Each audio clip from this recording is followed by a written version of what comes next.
Welcome back to another episode of Sacred Convos. Hi everyone, we're very happy to be sharing with you today many interesting subjects we will be talking about. So today we wanted to touch upon how our environment, especially our architectural environment, because this is something that we have been working on and researching and testing and exploring over 20 years. And it's really important to understand that we interact with our architectural environment and mostly our home. Of course, if we spend many hours in an office, that's equally important, but the home is like really, really important. And so we wanted to give you like the whole analysis that we have been putting together of the 5 levels that we talked also in the previous episode about space harmonics. So we want to talk about these 5 levels, especially when it comes to an architectural environment. So what do you think in general, what is the way that we interact with our space? What is your experience until now? Yeah, there is something that we have to be aware that many people think that the environment has no influence over us.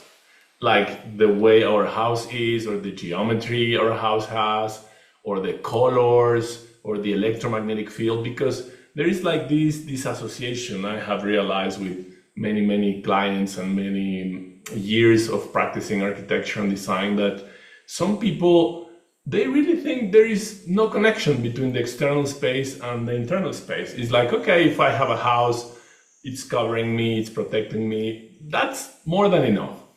But actually there are so many invisible fields that now with science and with technology we can measure, that reveals that actually there are some places that even though you say, okay, it's just a house or it's just a room, there is no difference between one and the other.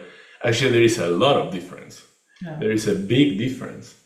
And from more than 20 years, like different projects that we have come to design, or we have some of them built, the people that are aware of that, they have come to that conclusion through intuition mostly.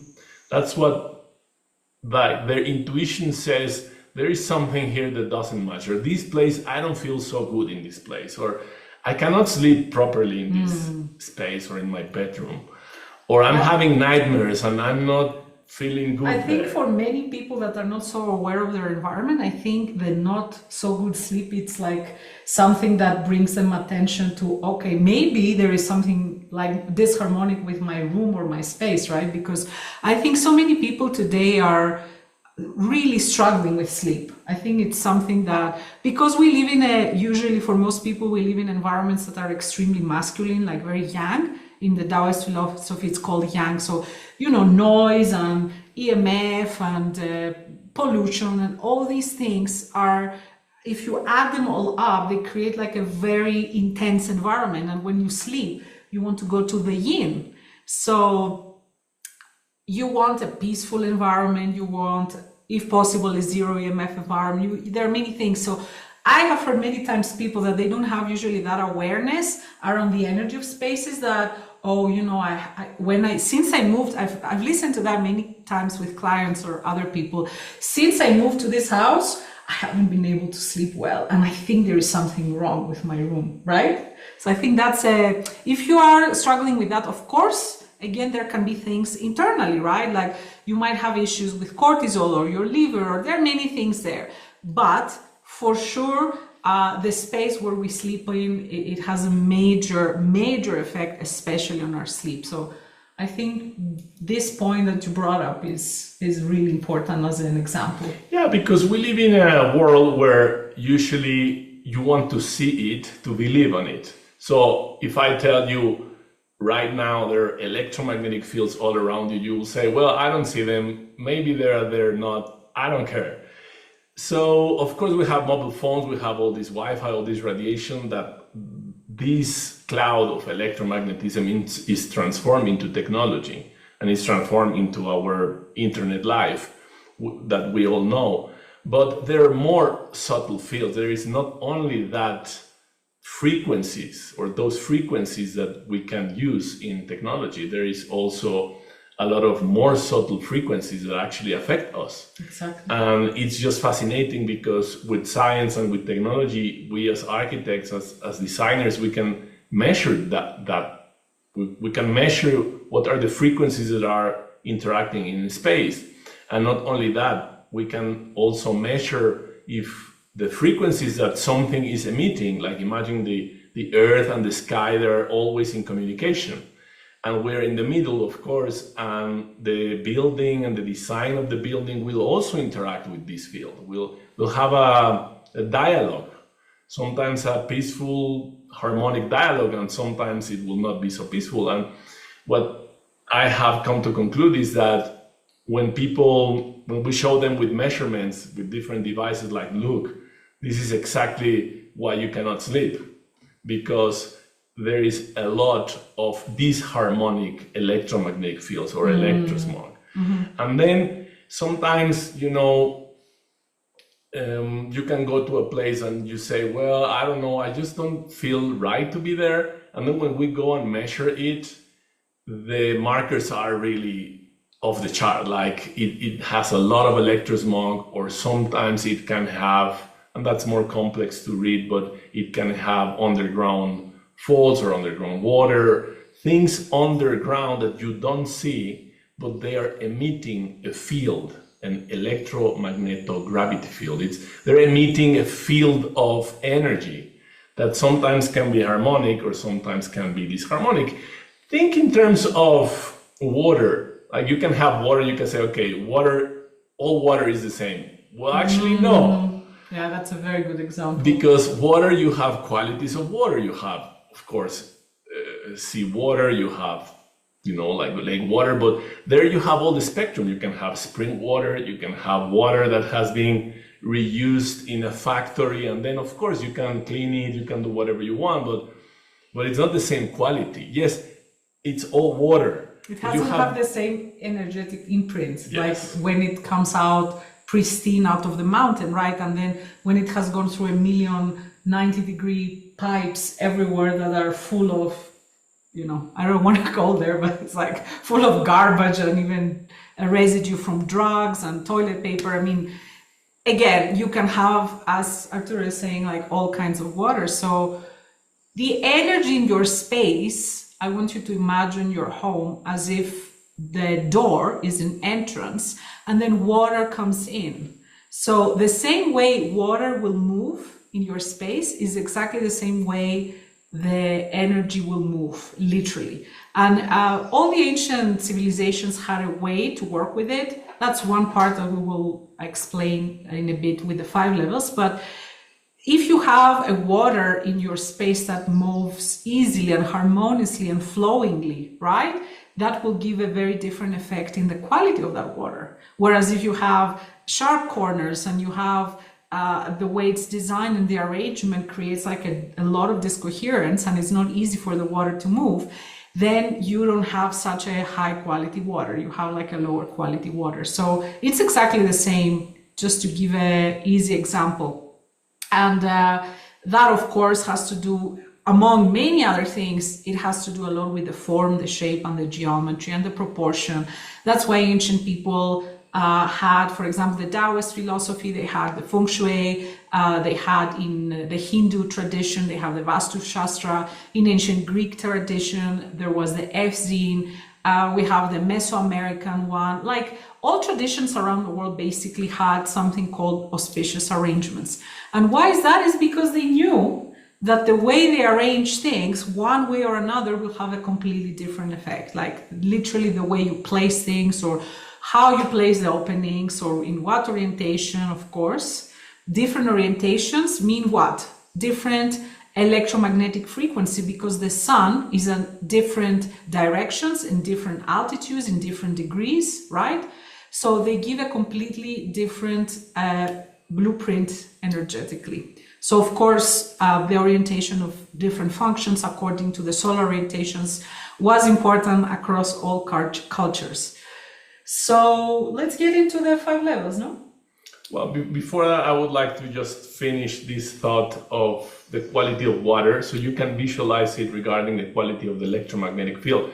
So imagine that Masaru Emoto, very famous, he made visible the crystals of water, and he realized like, okay, depending on the energy field that is carrying the water molecules is the way it's going to crystallize. So if it has a coherent electromagnetic field, it will crystallize in a beautiful geometric mandala harmonic. Whereas if it has very negative, very disharmonic emotions or very disharmonic environment, it will crystallize in a chaotic way. So he translated this thing that we're saying, like how we can make visible the invisible. That's mainly our work as holistic architects and as designers, is okay, how we can do that with water. We can make visible the invisible imprints that are in the water. Well, we can do the same in terms of this electromagnetic field. And you have to think in this electromagnetic field that it's all around us and it's all around our body, but also around the buildings that we're in, the houses we're in, literally the land that we're in. That will create either, imagine like a subtle electromagnetic field, like a cloud, but this cloud, this electromagnetogravity cloud, will have different qualities. So what we do as designers and as architects is how we can take that into consideration for the design, because it's not the same quality of water or the same quality of this electromagnetic field. I think that's really crucial, because we have seen now, for example, with electric vehicles and with electrosmog, that you go with a simple tool to measure them, and you measure the amount of electrosmog some machines and some cars emit, and it's off the chart. Like it's when you see the thing beeping, it's like, I should better get out of there. It's like literally being inside a microwave oven, which is, we all know it's pretty unhealthy because it destroyed the structure of water. So the same thing happens in all our environments. Yeah, absolutely. And I want to say this, that it's something like really core to understand about spaces. We all, as a majority of people in the world, spend around 90% of our time inside a building. And so we are constantly interacting with the space in all ways, in the 5 levels that we will explain now. So whatever influence or effect or wave field we are receiving from our space can actually do 2 things. It can either create disease and disharmony, or support our health and wellness in 5 levels. So it's up to us to choose a space and have a space designed properly or harmonically to have that as a support for our well-being, instead of having something that is draining our health and our well-being. So your space can be your worst enemy or your best ally. You choose. So let's get to the 5 levels. There are 5 levels that me and Arturo, we have decoded in what we call the Science of Space Harmonics. And here we're talking about our external spaces. And to begin with, we have the first level, which is the vital level, or in a way it has to do with where the building is located, and it has to do with the fire element as well. And this is something that I worked a lot on, because it's something that I personally had an issue with and I suffered from. I did share in the previous episode if you want to watch it. And so this is what we call geophysical anomalies. I did a whole PhD on it, and it's something that is not very well known, but some of the best holistic doctors in the world, especially in the last decades, I know, in Germany and in Russia and some other places, they did extensive research with people. And so what happens is, especially the bed, if it's located in an area that has some sort of anomaly, meaning it can be an underground fault or underground water or some other kind of magnetic anomaly, and there are other types as well.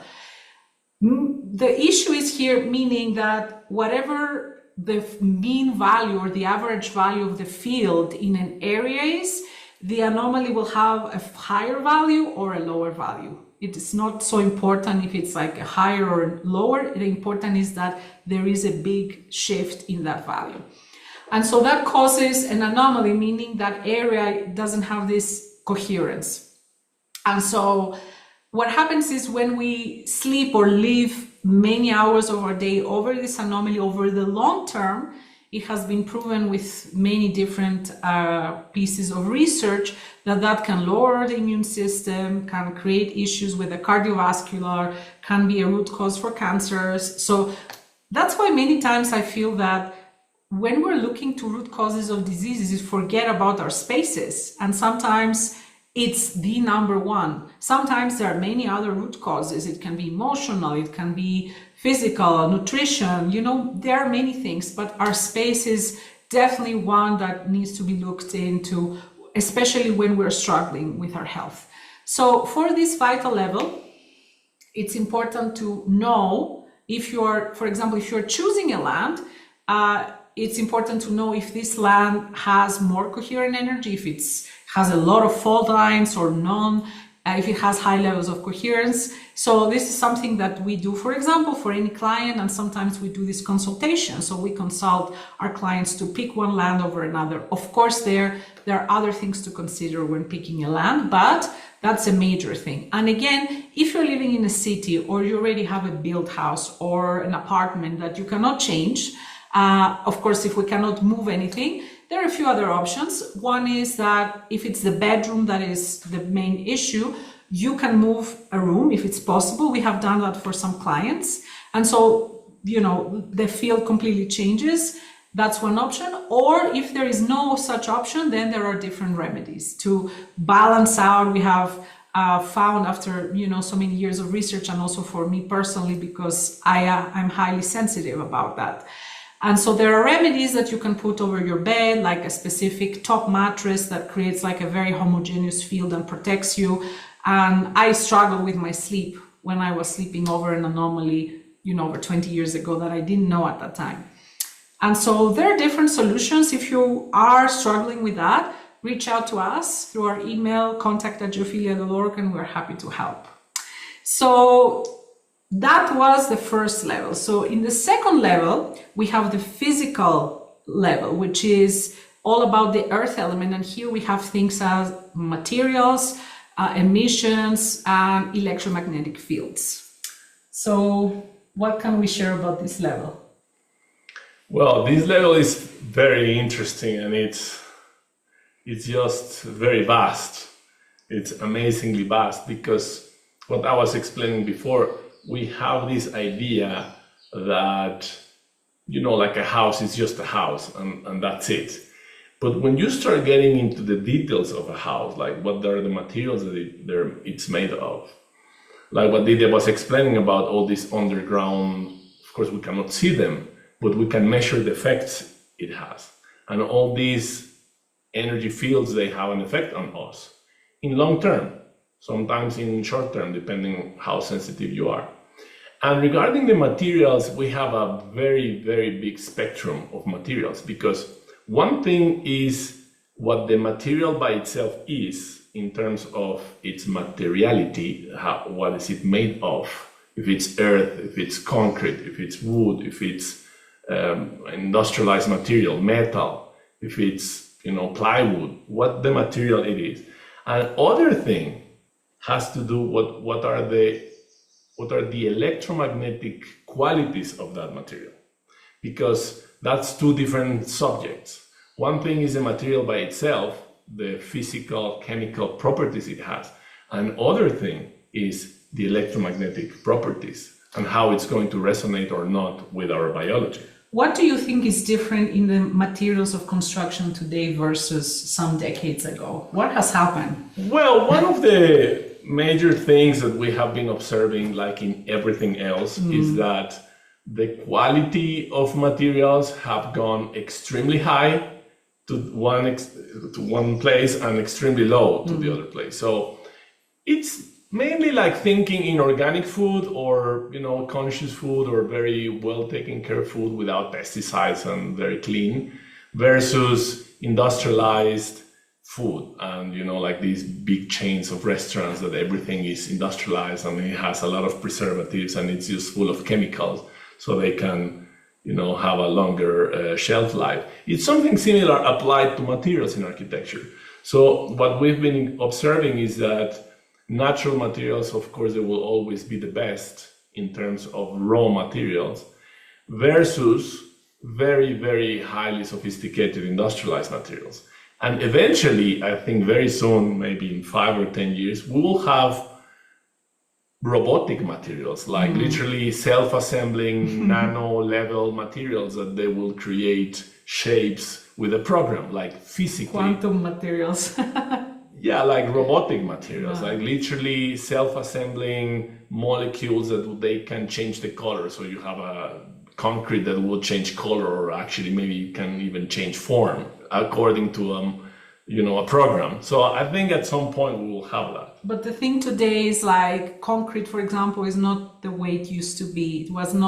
It's not today as clean as it was, or there are different blocks, or there are cardboards, there is synthetic wood, which is one of the biggest issues. And people don't know, for example, that synthetic wood has formaldehyde, which is a very well-known carcinogen.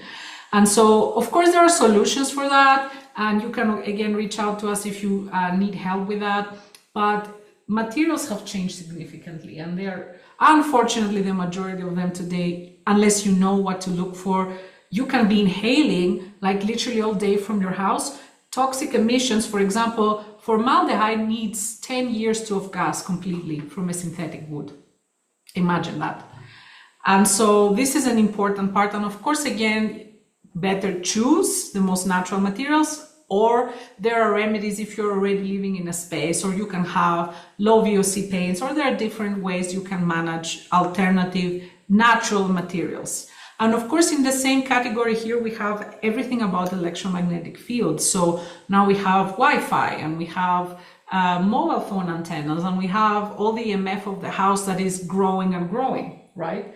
And so that also has a big effect on us. So we need to find ways, and there are different, again, technologies or remedies that we, for example, use ourselves that do exactly that. And what that is we don't go for shielding, or we don't go for cutting off that, but what we do go into is transforming the energy quality. So we have physics of quantity versus physics of quality. So the field will still be there if you measure it, but we have all these different ways that we can transform it through sacred geometry, for example, and there are other ways. And so what we do is we imprint another kind of wave on the actual electromagnetic wave, which brings us to the third level. And here we can talk a little bit more about colors, for example. But in the third level, we have the emotional level. It's how we interact emotionally. So first of all, colors, right? Like colors are different frequencies, are different parts of the electromagnetic spectrum. And so choosing colors that are firstly according to your personal chart. So what about the 5-element chart? Yes, you can pick any color for your house, but what if you pick the color that resonates the best according to your elements? And that's something a little bit more complex. You have to do a personal study to know what colors are better for you. But in general terms, we can think about not only the color or the pigment by itself. Mostly everywhere you will find synthetic paints, like nowadays you will find not natural materials or natural colors. Yeah, but what is important is not to randomly choose colors for your space. And so, for example, what we do with all our clients is we do this 5-element chart, and from there we know what elements you have in excess and which ones you have in deficiency. For example, if you have an excess in the water element, choosing blue, and that was me, for example, many years ago, I had all my house in blue, and then I did my chart with my teacher, and I figured out I have to change everything. And then you will see that all your life can change, because you are literally all day receiving this frequency of different colors that have all these different energetic blueprints. So every color has to do with a different element. Maybe you need more earth, maybe you need more fire, maybe you need more air. Depends on your personal chart. So we are all different. And of course, if it's a space that you're sharing with other people, it's important that the common spaces support all of the energies in a kind of a blend. But then if there are individual spaces like your own bedroom or your own office and all that, then it's really important that supports you. And of course, this applies to other things like your logo and your branding and things like that. So in the emotional level, this is one of the most important things. Also, natural light is here, and having plants, living plants and crystals in your space, that this is ways that we interact emotionally with our space. So level number 4, we will touch upon what we were sharing before, because level number 4 is the air element or the intellectual level, and it's all about the level of information. And so here we have everything that has to do with sacred geometry.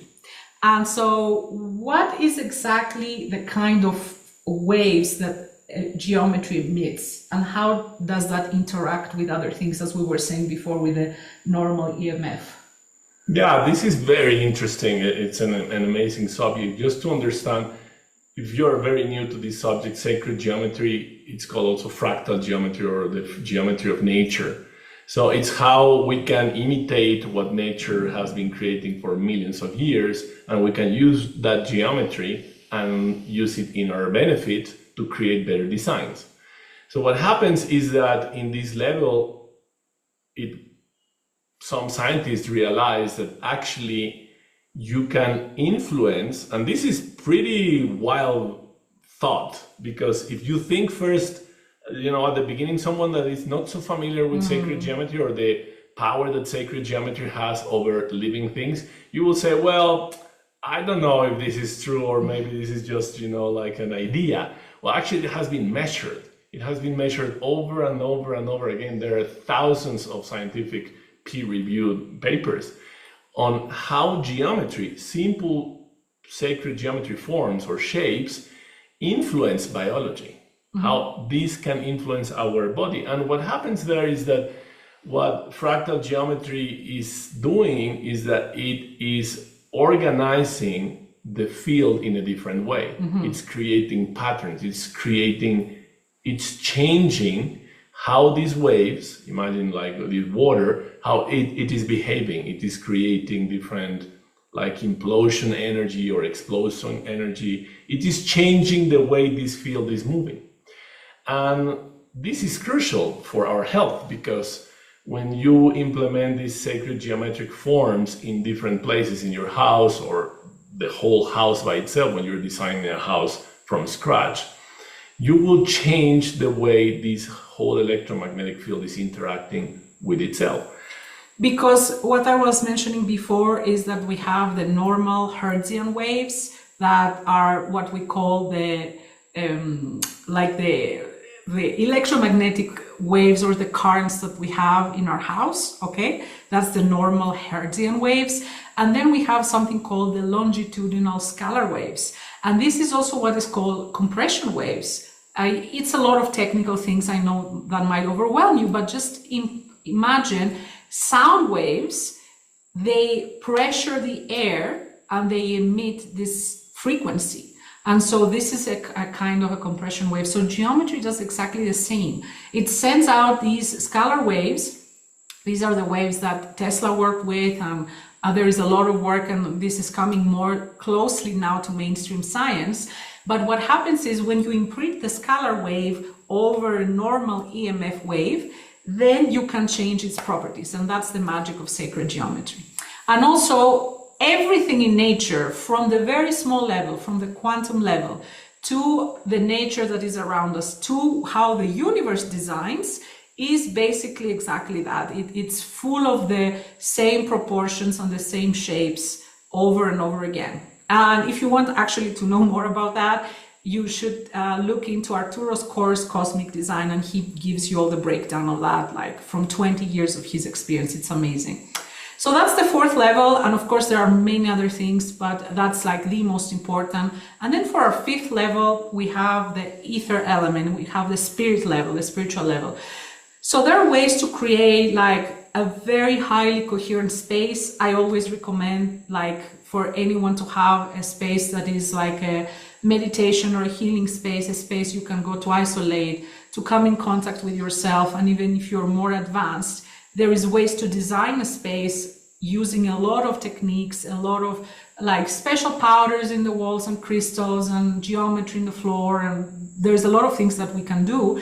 And we create a space that is like, we call it a transcendental chamber. Basically, it's there to aid you in achieving outer states, in your personal healing.